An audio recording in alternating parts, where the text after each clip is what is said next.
Welcome, everyone, to Creating a Family. Talk about foster, adoptive, and kinship care. We want to say welcome back to our regulars and a shout out welcome to our newbies. I'm Dawn Davenport. I am the executive director of the nonprofit Creating a Family, as well as obviously the host of this podcast. We also have with us today Tracy Whitney. She is one of our content creators. She is the brains behind all the articles that we have on Creating a Family. Also, as am I, a parent through adoption, and she is jumping on with this interview talking about taming sibling squabbles. Who amongst us have not faced the sibling fights? I certainly know that I will be raising my hand as someone who has done more than my share, both as a kid of fighting as well as dealing with my own children. We're going to be talking with the person who's going to help us solve all of our problems, Dr. Laura Markham. She is a clinical psychologist and the author of several books, including Peaceful Parents, Happy Kids, How to Stop Yelling and Start Connecting, as well as the one that's most directly relevant and what you're all going to want to run out and buy is the book called Peaceful Parent, Happy Siblings, How to Stop the Fighting and Raise Friends for Life. Welcome, Dr. Markham. And I just want to say how much I appreciate the last part of the subtitle of that book, which is Raising Friends for Life, because honestly, that's what I think most of us as parents, it's what we really want, or at least I could speak for myself. That was the dream for me and my kids are now launched. And that's what I wanted so much, is for them to have a relationship for life. So with that said, why do we struggle? Why do our kids fight? Why are there jealousies? Why do they fight? Why do they, both physically and verbally, do mean things to each other? Well, because we're human beings and they're young, immature human beings who don't yet have a fully developed prefrontal cortex and the skills they need to navigate conflict. And I would argue that most adults don't have the skills they need to navigate conflict as well. Yeah, and that we need to learn those in childhood. It would be an amazingly different world if we all learned these skills that we're going to talk about today in childhood. But there's another reason, and that's that we bring our baggage with us. So whatever we haven't worked out inside us is going to get visited on the people we live with.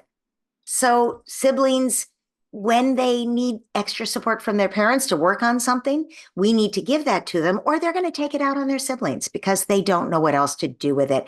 When any human has big feelings that they can't process, right? That they can't process in their own minds or verbally with people who care about them, we tend to act those feelings out. That's what acting out means, right? Yeah. We say that, look at the behavior, and that is they're expressing a need. Yes. And that's what you're saying. It occurs to me, and I had a large family. I had 4 children. So obviously I'm predisposed to want to say this, but I do believe there is nothing wrong, of course, let me say, if you have an only child, there are amazing advantages to having an only child as well. However, I do think there are advantages to having siblings. And part of it seems to me, is one of the advantages is that you do have to negotiate. You do have to fight. You have to figure things out. So what are some of the advantages for sibling rivalry or even, heaven forbid, fighting? How is that potentially good for our kids? Well, it's practice. We all need to learn the skill of getting what we need in life, advocating for ourselves and what we want in life without going on the attack to the other person. And think about that.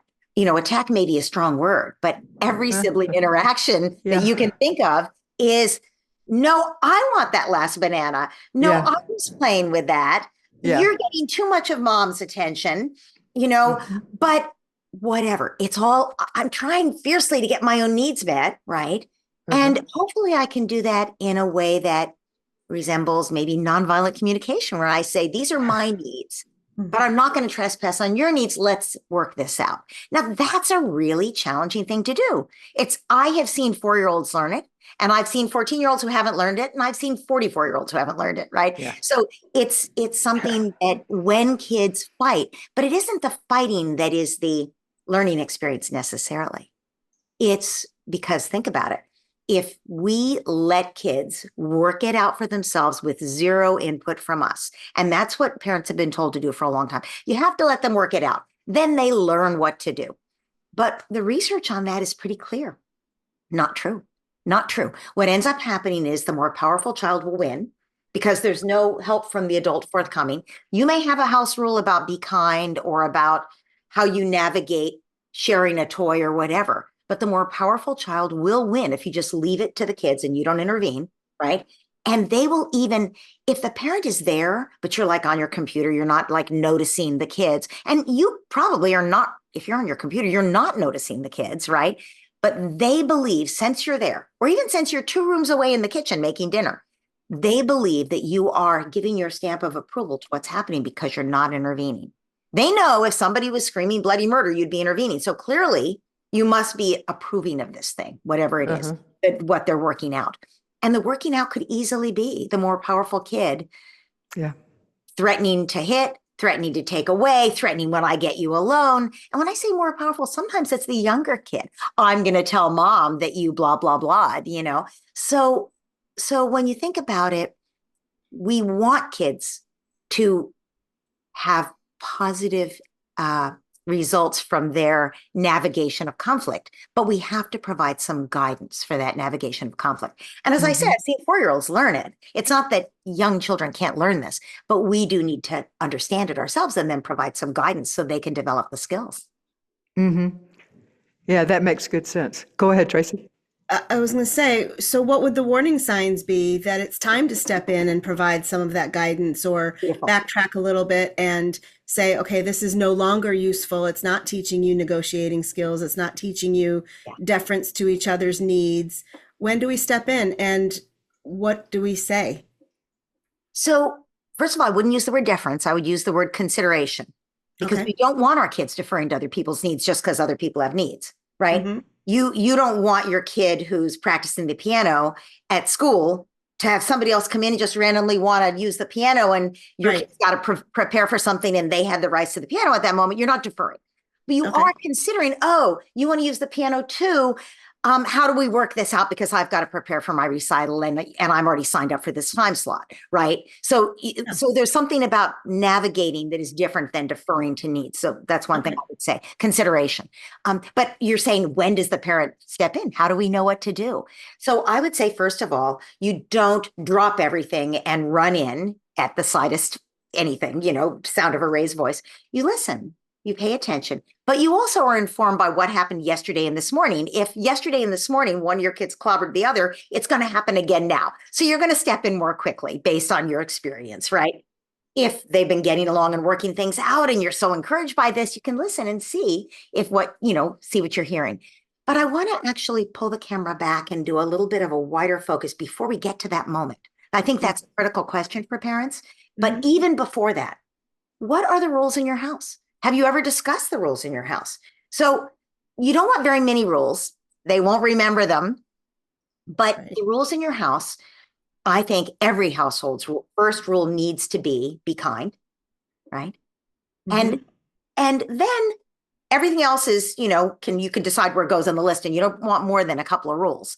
There's a rule that you could write down or not write down, which is parents decide. In the end, parents decide. It's not a democracy. You're the leaders. Yeah, I was going to say, they may not need that rule in my house. I didn't have that rule in my house. My kids knew. My kids knew that I was the leader and my husband. And but I've talked to a lot of people who say, but you do peaceful parenting. Isn't that the same as gentle parenting? So don't we let the kids decide? And I'm like, we let the kids decide what we decide they can decide. Like, it doesn't bother me if they have the red cup or the blue cup. But they're not going to decide when their bedtime is. I'm going to decide when their bedtime is. Right.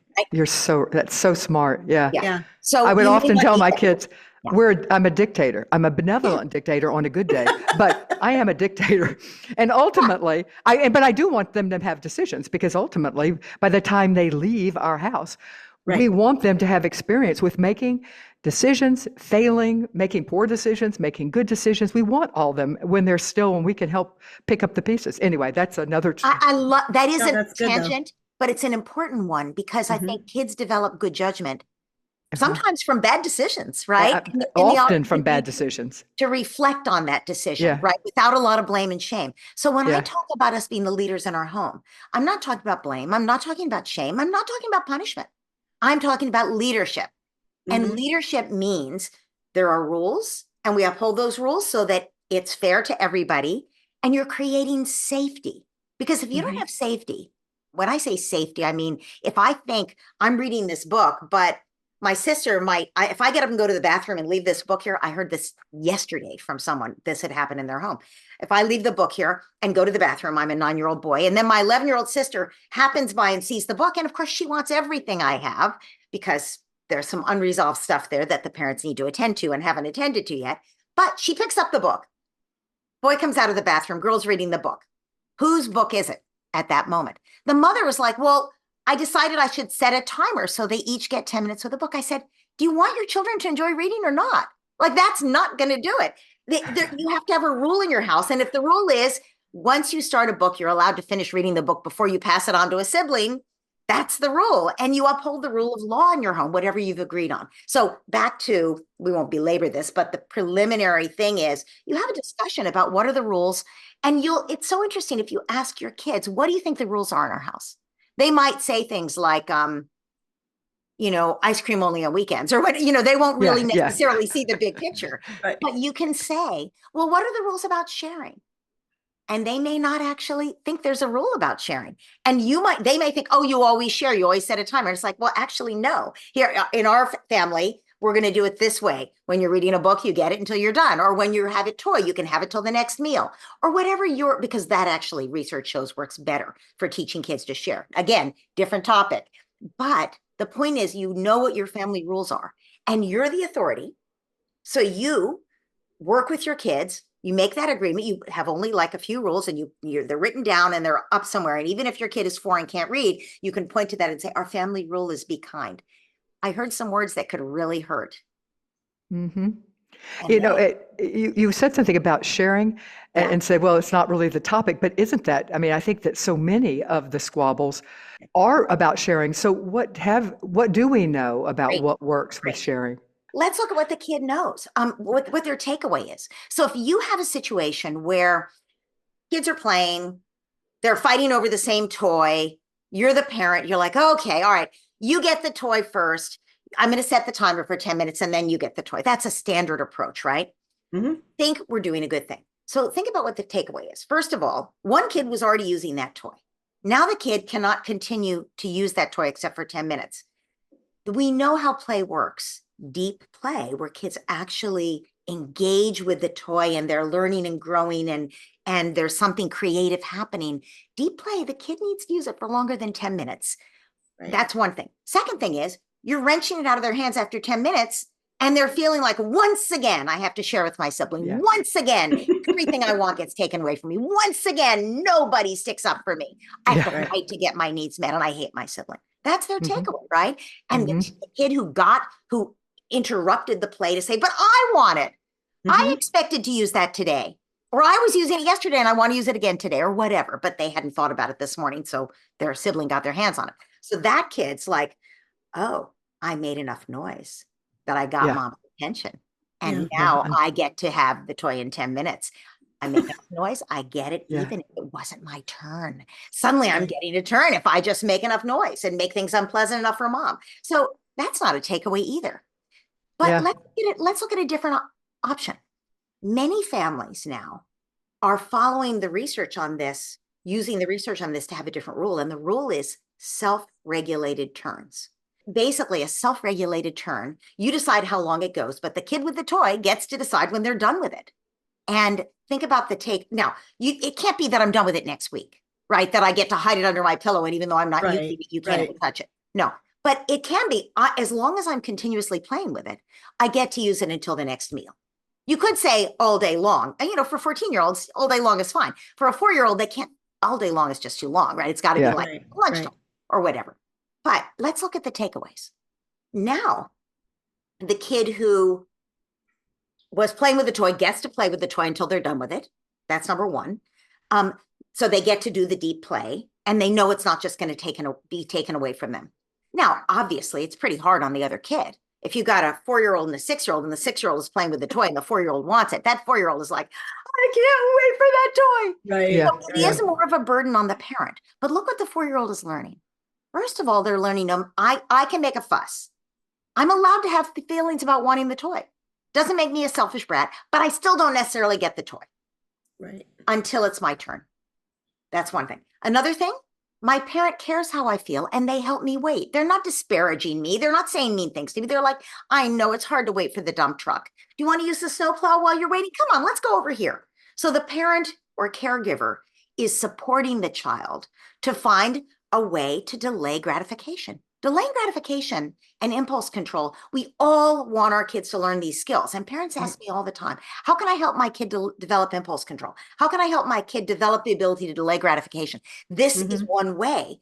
And it doesn't happen if we're like, stop crying and shut. It does work if we say, I will help you wait. Let's use the snowplow while you're waiting for the dump truck.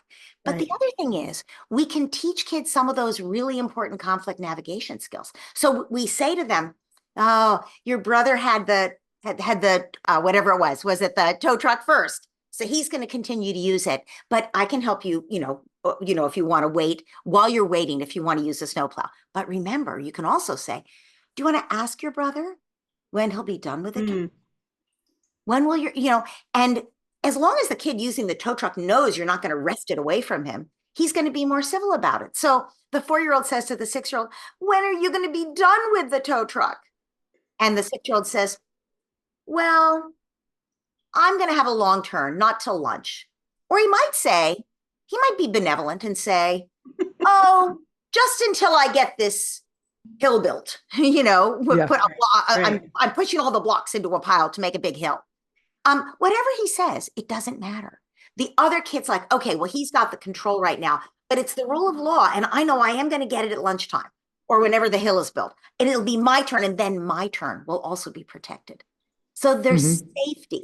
Their nervous systems don't have to go into this state of dysregulation and attacking an alarm, exactly, fight or flight, where their sibling's the enemy.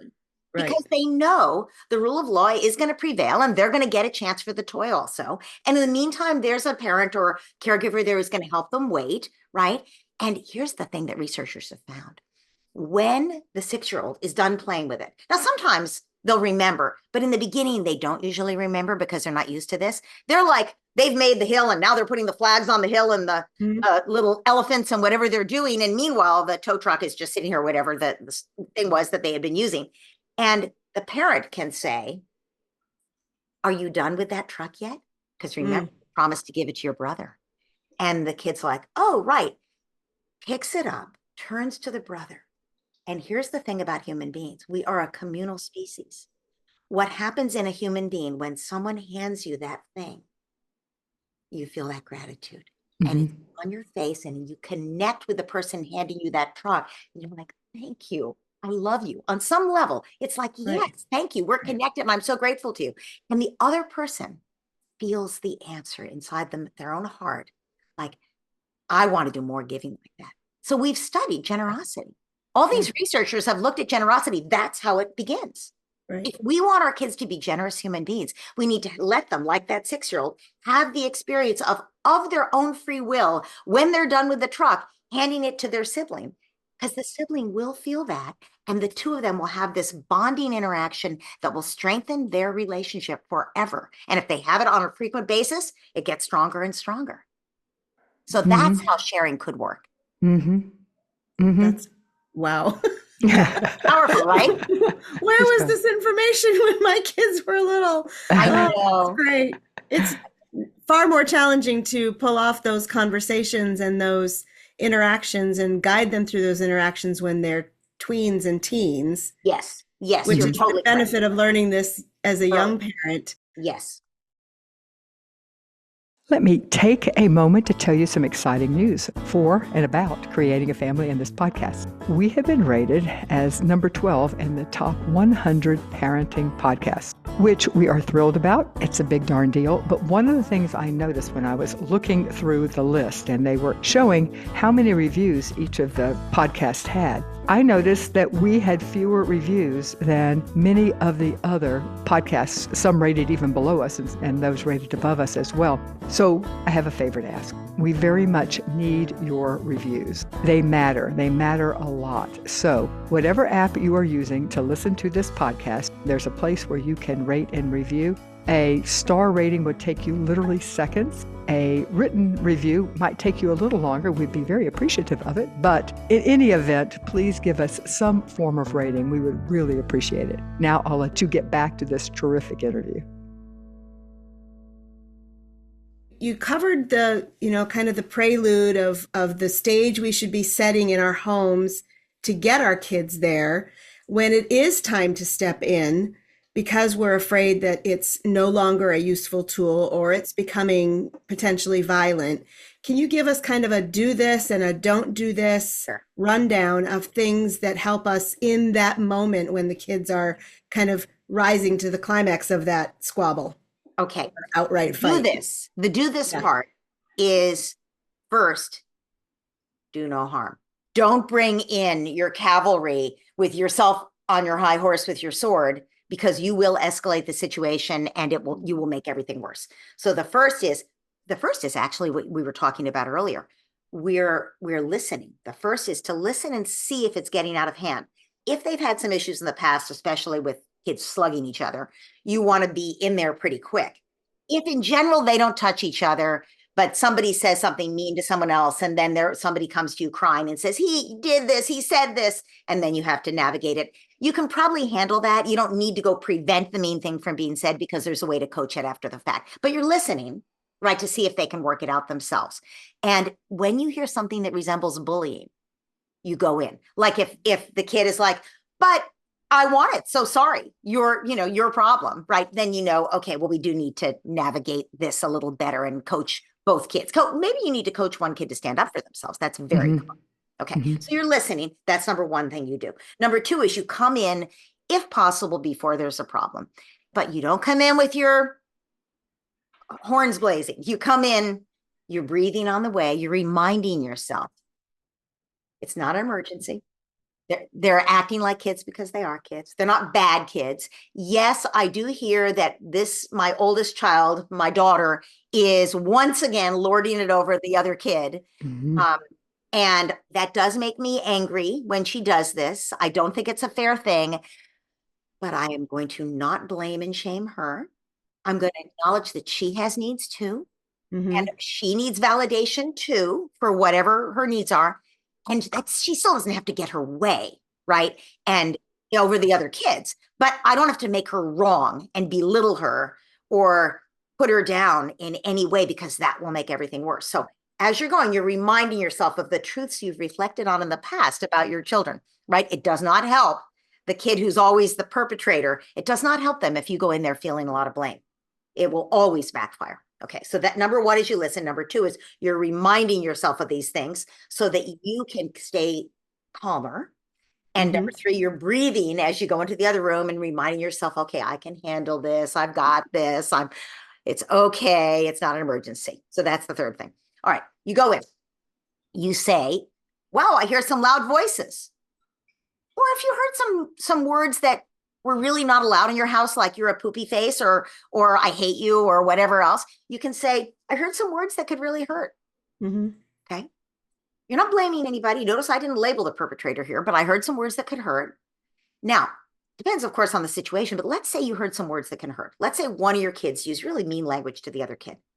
Most of us, what do we do in that instance? We try to figure out the right thing to say to the perpetrator to stop them from doing this ever again. Instead, we were taking those deep breaths for a reason. We now turn to the not perpetrator, I'm going to use the word victim here, victim and perpetrator, because we don't want them to be victims and perpetrators in their lives. So we're trying to change those roles. We're not jumping on the bandwagon to criticize the perpetrator. And we're not going, oh, you poor little victim. Instead, we're turning to the quote victim unquote, and we're saying, those are some words that could really hurt your feelings. You can tell your sister you don't like it when she calls you names. And the quote victim says, I don't like it when you call me names.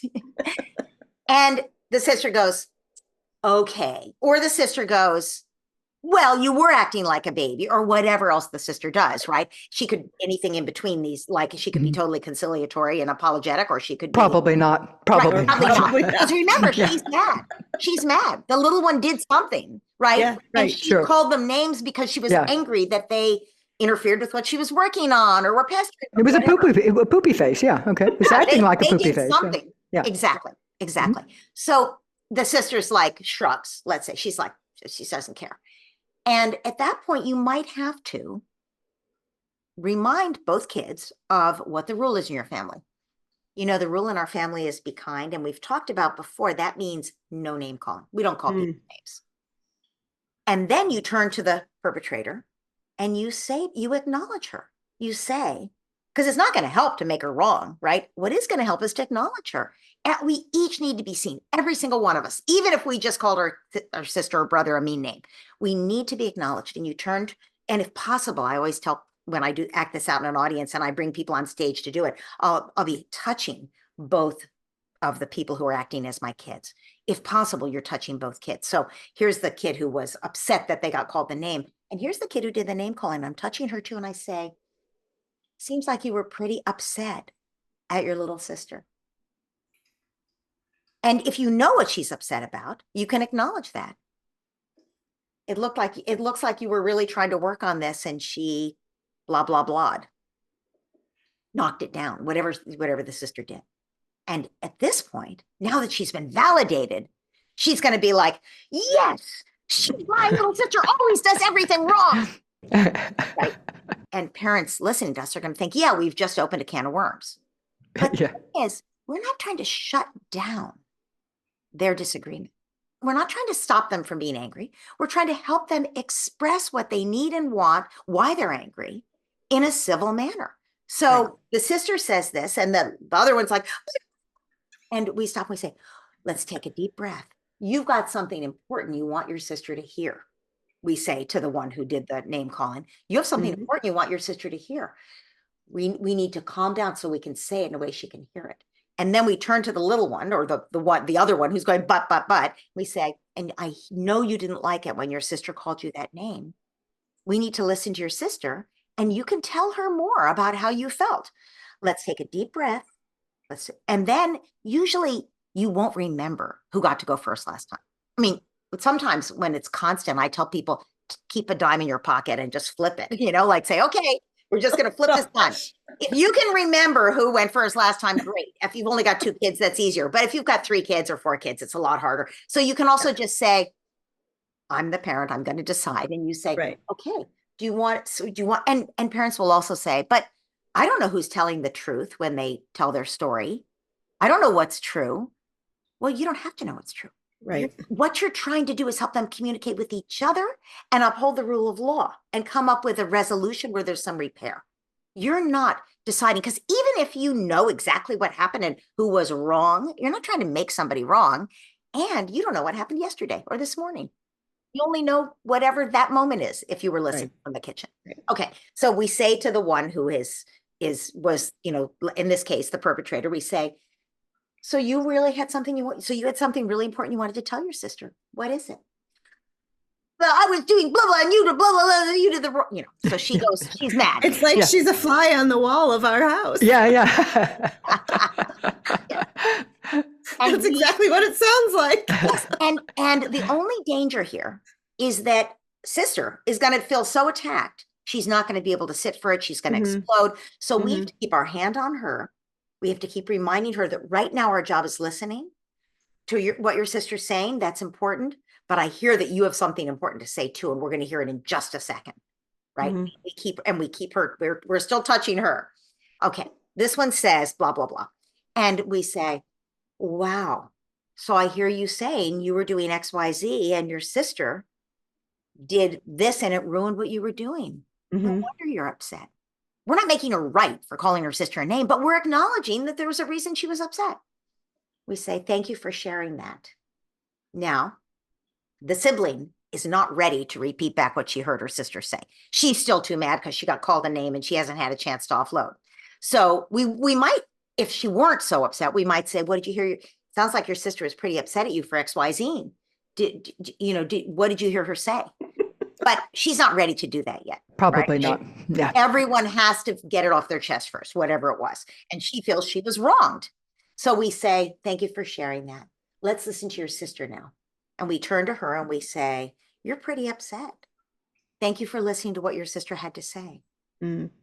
Sounds like you had something important to say too. And she says, you're not allowed to call me names. That's our family rule, isn't it? You're the parent. You say, yes, that is our family rule. You were pretty upset when your sister called you a name. Yeah, she's not allowed to. And it makes me feel bad. And you're not allowed to because you're a poopy face too. Yeah. And then we say, you're pretty mad at your sister right now, but Right. you can tell her what you want. No name calling without attacking her, without calling her names. No one's allowed to call each other names. Not your sister's not allowed to call you names, and you're not allowed to call her names because our family rule is be kind. That means no name calling. Right. And so the mad one is like, but I'm mad. And you say, I see how mad you are. And you want to tell your sister, you want to tell her how it made you feel when she called you a poopy face, when she called you a name. And she's like, I hate you. I'm going to bring I hate you because this always trips parents up. I hate you. Yeah. Yeah, Let's say it the little one does. says at this point, I hate you. Yep. And we say, wow, you are so mad that you're using the worst word you can think of, hate. Mm. You know, what I hate you means is I'm so mad at you that I'll never work this out with you. That's what hate means. And we're a family and we always work things out. Families are allowed to get mad at each other. Mhm. Families sometimes hurt each other's feelings, but they always make it better. We're a family, we're a team, and we will always make things better with each other. I hear how mad you are right now that you're using the worst word. You want to tell your sister how hurt you are about the names or about the fact that you weren't allowed to play with her and then the name calling, whatever she's just said. You want to tell your sister how hurt you were that's making you so mad. Now, underneath anger is always hurt or fear. That's a great point. Yeah. So at this point, we've made it safe for both kids. And the kid who's so angry that she was called a name and not allowed to play Mm-hmm. might say, you never want to play with me anymore. Right. Notice she's getting a little close to tears then. Yeah. So our job as parents, no, she might not. If there's months or years of ill will built up, there may be no tears yet. You may have to go through this 5 times over the next 2 weeks before you get to the tears. But you will get to the tears eventually. It always happens because that's what's driving the anger. Sometimes you'll see that the older one will get to the tear or get close, but they're like, you always give her way because she's little and cute. Yeah. And it's really important for the parent to say, wow, that must really make you feel terrible if you think that I prefer your sister.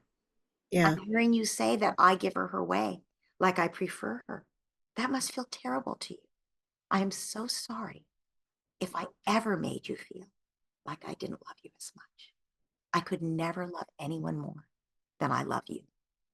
And I could never love anyone more than I love you. So we're in this together. We're a family. We're going to take a deep breath, and then we're going to see what we heard each other say and how to make things better. Let me pause here to remind you that you can have your questions answered by Tracy or I here at Creating a Family. But you need to send us your questions. You can send them to info@creatingafamily.org, and we will select the right ones to do on our Weekend Wisdom podcast. It's a shorter form where we just take one of your questions and answer it directly. So please remember to send us your questions. We really need them. Thanks. Back to the show now. Now, if in fact the one kid told you prefer her, then you have some work to do. That's called sibling resentment or the chip on the shoulder. It is very, very, very, very, very common. Yeah. And it is our job to work it through. And there are 4 steps to working it through. The first one is we acknowledge, just like I just did. The second one is we really work on our relationship with that kid because that's the most important predictor. of how the kids will get along is actually the relationship with the parents. If we really work on our relationship with that resentful kid, maybe they're our most difficult kid. Maybe they're such a handful that we're just like, oh my gosh, I can't deal with this kid. But we have to work on our relationship with that kid if we want there to be less sibling rivalry. So we have to do that. That's number 2. Number 3 is we look for opportunities for them to bond and do things they enjoy doing together. And number 4 is we do uphold the rule of law so everyone feels fairly treated and there's a sense of safety and they're learning the skills to work things out with each other. Those are the 4 steps to melting sibling resentment.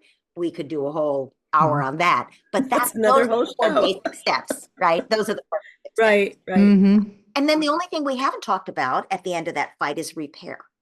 Which is an important thing. I always felt like, then, so how are we going to repair the damage that has now been caused? You've done something that has hurt, and so how do we make up? Yeah, that was always an important part for me with my kids. Yeah, exactly. So we say, so you told your sister how you felt she interfered with what you were doing, and she wanted to play with you, and she asked you over and over again, and you felt pretty annoyed, and then she wrecked what you were doing.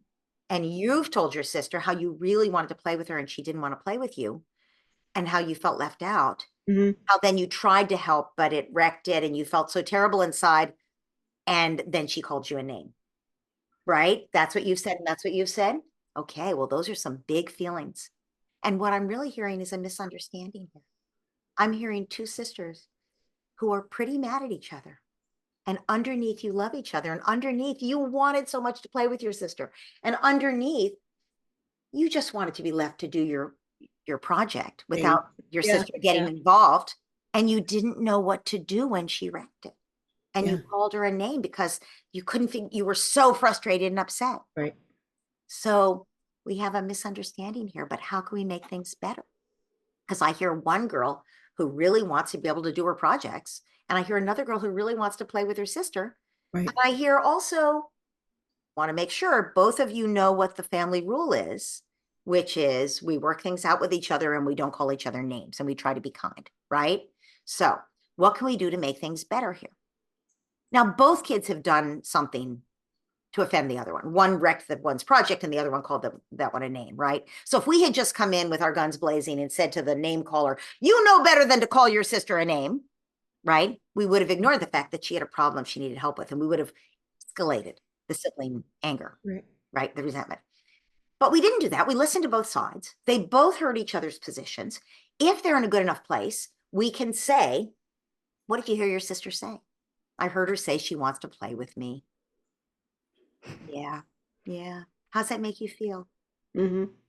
Well, it's not my job to play with her, and I really wanted to do my project, but I do like her. I mean, they sort of grudgingly get to the affection under it, and she is sort of flattered she wants to play with her, right? And what did you hear your sister say? She said, I can't wreck her project. I wasn't trying to. So you're sorry you wrecked her project, right? Yeah. I wonder if you could make things better with your sister. One of them is going to speak first. Maybe this one will say, I'm sorry I wrecked your project, but will you let me play with you next time? And the other one might say, I can't let you play with me every time. Sometimes these projects are really delicate and I'm 3 years older than you and I want to be able to do this myself without you doing whatever, right? She might say that. And you can again acknowledge you need some protected time to do your projects without your sister involved. And I heard your sister say she wants to play with you sometimes. What do you think about that? Is there a way you could make that happen? Yeah. And she says, yeah, you could play with me with XYZ later. And you say, do you think that would make things better? You turn to the other one. Do you think that would make things better for you if your sister and you got to play XYZ later? She's like, yeah, I want to play that with you. Like all of a sudden things are better, right? We've gotten to the root of the problem, which is little sister felt left out and wanted to play with big sister. Now, again, if you've got a lot of sibling resentment going on, you're going to have to do a month or 2 of work before you're getting to an interaction like this. But if you have generally a good relationship that wasn't about anything from the past being brought into the baggage, it was just about that moment, then you've just strengthened their bond, found a way to get to the underneath the problems underneath, reinforced your family rules, right? And when you do this, you do have to do it for a good month before they learn the language. But what you'll hear is one of them saying, but you hurt my feelings, or, but our family rule is. Yeah. Or I was still playing with that. I just went to the bathroom. Can you give it back, please? When will you be done with that? Can I use it next? Will you give it to me when you're done? And those are the kinds of things that you will hear that kind of signal you that they're catching it, that they're catching on. Yes. And you don't have to intervene, because in fact, you'll hear them working it out themselves. Right. And you really won't have to intervene except in big moments after they learn this. But it can take a month or two to learn it, depending on their age. 4-year-olds learn it faster than 14-year-olds. But also by the time they're 14, they have baggage. They have the resentments that have built up. And maybe we, the parent, have inadvertently escalated some of that resentment by favoring one child or by always ruling in favor of that child because they were the quote victim, right? So it really matters the way we intervene. Are we intervening to coach both kids, or are we taking sides? So you asked for what to do and what not to do. We've talked a lot about what to do, which is great. There are a few things to not do. Okay. One thing to not do is take sides. Always a bad idea. Now, you may have to reinforce the family rules, but that's different than taking sides. In this case, one kid had called another a name, and that was against the family rules, but the other kid had wrecked her project, right? So if you avoid taking sides, but you instead help both kids to express their needs and wants without attacking the other one, then you're actually going to get to the bottom of what the problem is and help the kids to learn the skills to stand up for themselves, again, without, to work things out with another human being. Let me interrupt this podcast again to remind you and to thank Vista Del Mar. They have been a longtime sponsor and supporter of this podcast. We couldn't do what we do without these organizations who believe in our mission and are willing to put their money behind their belief. Vista Del Mar is one of them. They are a licensed nonprofit adoption agency with over 65 years of experience helping to create families. They offer a home study only service, as well as full-time infant adoption, as well as international home studies and post-adoption support, and they have a foster to adopt program. You can find them online at vistadelmar.org/adoption. Thanks, Vista Del Mar. And now I'll let you get back to this interview. I think another thing to do that I don't want to neglect to mention is in kind of the prelude leading up to all of this, it's really imperative that we parents do some self-work. Understanding our own triggers, understanding our own family of origin where things were maybe not resolved or not healed, that has been significantly impactful in the way I'm parenting my own kids who have their own triggers. Speaking of triggers and challenges like triggers, it feels like kids that are in our community, specifically adoptive, foster, kinship kids, they often have an additional struggle beyond the trauma impact of feeling rejected immediately or feeling not heard immediately. And an additional struggle that they often experience is delayed emotional or social skills, delayed language skills for those emotions. Can you speak to how we can help our kids develop those skills? Again, kind of in a prelude way where we're leading up to how they would handle the immediate. So there are two ways to think of this, and I think they're both important. One is, what are the skills they need to develop? And that's the question you asked, and that's what we're going to talk about. But before we go there, I want to add something about the nervous system. So the nervous system is what determines our behavior. The nervous system is our fight, flight, or freeze reaction. But a healthy nervous system isn't in fight, flight, or freeze. A healthy nervous system that feels safe is in a state of well-being. It's in a state of play. It's open to play, especially for young people. And that includes even 14-year-olds. But, the younger we are, the more we're used to using play to work things out and to learn and to grow. And play is our natural state of being. And so if a child is in a state of well-being, they are curious, they're open, they're excited to learn, they're in a state where they're open to play. That's where we all wish we could spend all of our time. And I think that could be an aspiration for all of us, right? Because when you're in a state of well-being, everything is good and you have all the inner resources you need to draw on. Mm-hmm. However, when you're feeling a little threatened by your environment, you're walking down the street in New York City and there's some loud horns, and or you're in your living room and there's some loud children's voices, you feel your nervous system is like, uh-oh, danger. Right. And you go on alert, you go on vigilance. Now, you might not be all the way into fight, flight, or freeze. You might not be ready to take your kid down, fight. And might not be booking your ticket to Tahiti, leaving getting your coat to leave the house. But you are in a state. But you might.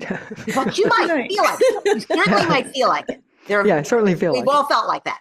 And delayed gratification. Book the trip for later. There you go. Yeah. Amen. Yeah. So as the nervous system starts to get worried, mm-hmm. it's not in a full state of dysregulation, right? It's not in fight or flight or freeze, but it's starting to get worried and vigilant. We lose some of that sense of well-being. We lose the curiosity. Right. We stop wondering, well, why did our kid call that other kid our other kid a name, right? Mm-hmm. Well, she did it for a reason, but we don't, if we're in a state of alarm and emergency, we're on the attack. Mm-hmm. We're not curious. So we start to lose some of our curiosity. We lose the ability to be playful. So often with children, even if they're loud voices, if you come in and you are silly, immediately they're like, oh, there's no danger here. My parents being silly. And they're like, wait a minute, you two are fighting over that, but I want it. How come I never get what I want? I want this pen. Nobody can get this pen from me, right? I learned that actually from Lawrence Cohen, who wrote Playful Parenting, like grab the nearest pen or whatever, and, just turn it into a thing where they chase you for whatever it is. And and then suddenly they're not fighting with each other. They're teaming up against you, and their whole question of fighting about this thing that's so silly is just like been dropped, right? And then later you can actually have a reasonable conversation, but you've turned it into a game, which makes the whole thing funny. And when we laugh, we know what happens when we laugh. Oxytocin is released. Oxytocin is the bonding hormone. So they're bonding with each other now and with you because there's laughter going on, right? But here's the thing. If we're starting to go into fight, flight, or freeze, we can no longer get into playfulness. We are beyond playfulness. We're in a state, we may not be in a state of emergency yet, but we're like moving toward one. So when you said, what are the skills we need to teach our kids? I would say the first skill that we all need is to notice what's happening in our own nervous system and then our kids. Because when an adult is in a dysregulated state, they're by definition, as true for all human beings, unpredictable. Right. Fight, flight, or freeze, it's unpredictable what's going to happen next with us. And we are not providing safety to our kids when we're unpredictable. When we are in a dysregulated state, they cannot calm down. We've got the loud voices. We have a couple of kids, upset. The minute we get dysregulated too, they're like, well, nobody's in charge here, clearly. And my adult, who's my safe person, is now unpredictable. So I have to watch out for number one. I'm going to cling harder to this toy, or I'm going to give everybody a whack and run to my room and lock the door. Right. So the number one skill for the adult is to notice on a daily basis, all day long, how's my nervous system doing?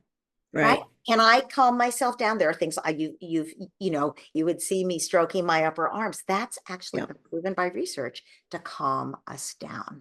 Right. Okay. So the different things work for different people. It's really helpful to notice what your belief systems are and to confront those. So we talked earlier when I said, calm yourself down as you're going from the kitchen into the room where the kids are fighting.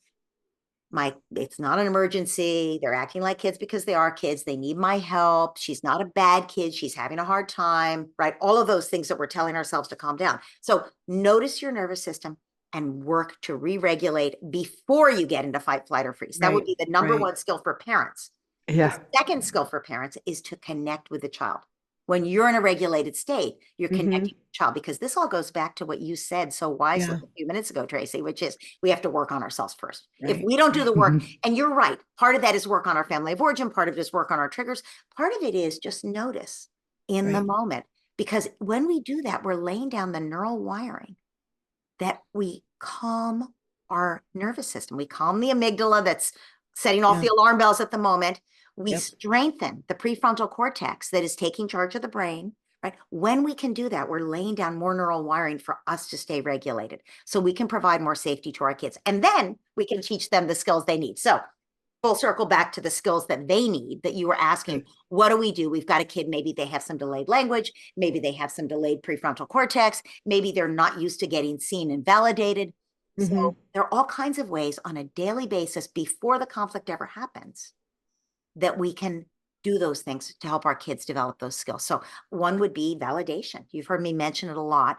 We all need to be seen. A kid coming from a trauma background did not get seen, right? But most human beings don't feel like they come, even if you wouldn't call your background a trauma background. Most of us could have used being seen a little bit more in our childhood, being heard a little bit more. So you don't have to agree with your kid to validate, right? You know, I don't agree that my kid just called her sister a name, but I can validate that she really wanted to work on this project without interruption and she felt annoyed to get interrupted, right? Or then she felt crestfallen that her project got ruined, right? So we want to, on a 24/7 basis, and you won't do that because you're not Mother Teresa, who, by the way, wasn't a mother. I'm just saying she wasn't a mother. But we will try to increase our ratio. And all we're doing is we're noticing what's going on with our child and we're validating. You wish you'd gotten to the door first. You wanted to be the one to push the elevator button. But your brother got there first and he pushed it. He pushed it and you're pretty upset. And now we have an elevator full of people and you wish you want to start over and you want to push it. We're going to have to figure out a solution before we come down, since both of you really like pushing the button. But I see right now that you feel pretty bad that you got here second.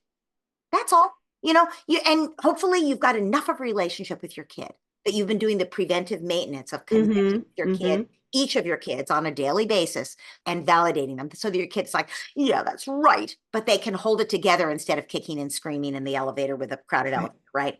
So validation would be one of your first things that you're always doing to build emotional intelligence. What you're really asking me when you say, how do we build these skills? It's emotional intelligence. So that's one thing we do.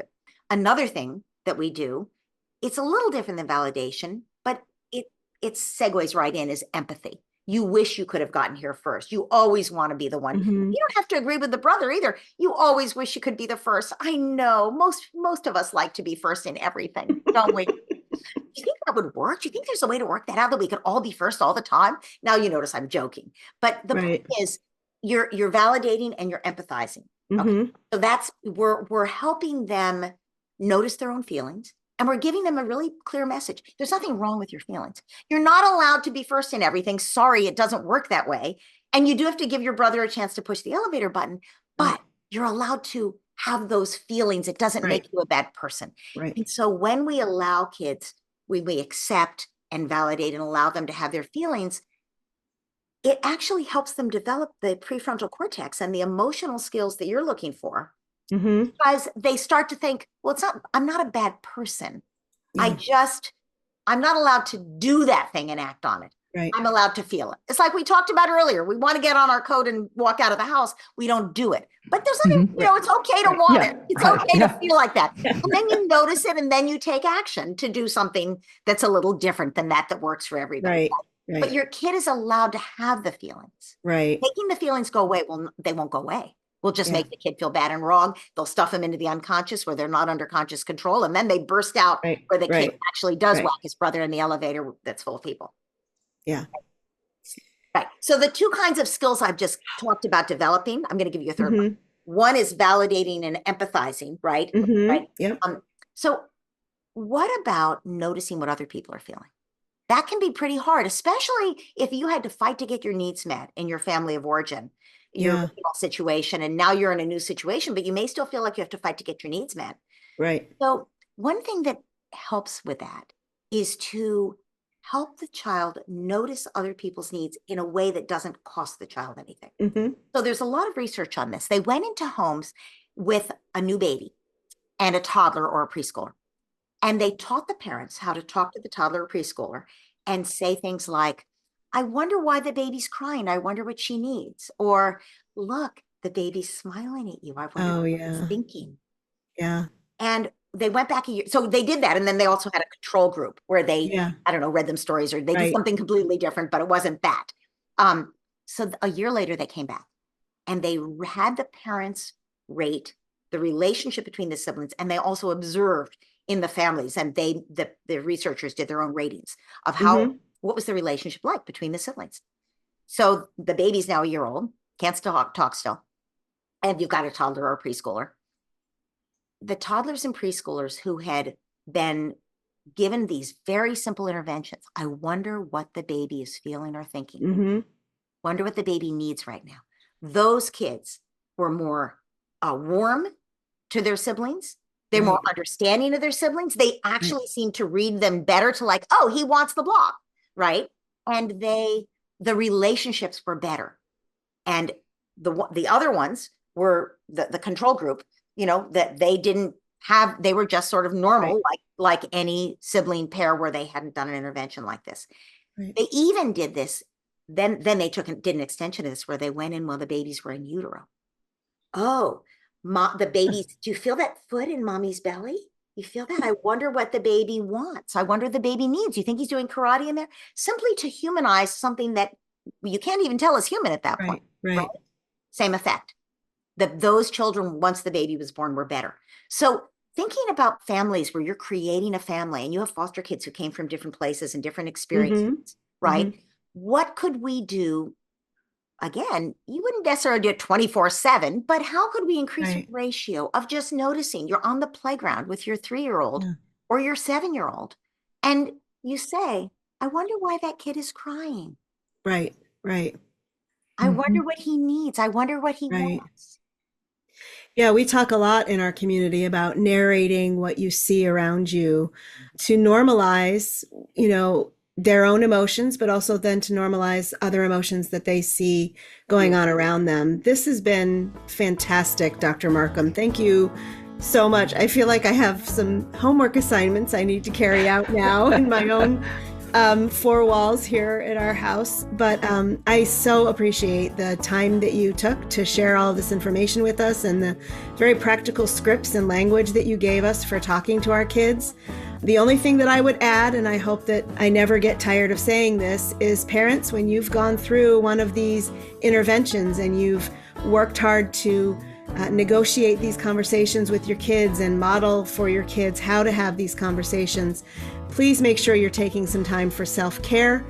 Go back to a quiet room somewhere else in the house and sneak a bite of chocolate or have a nice cold glass of iced tea, something that refreshes you and restores you. Write in your journal how it felt when you were walking your kids through that, whatever it takes to re-energize you and help you reconnect back to the normal rhythms of your family life from a position of strength.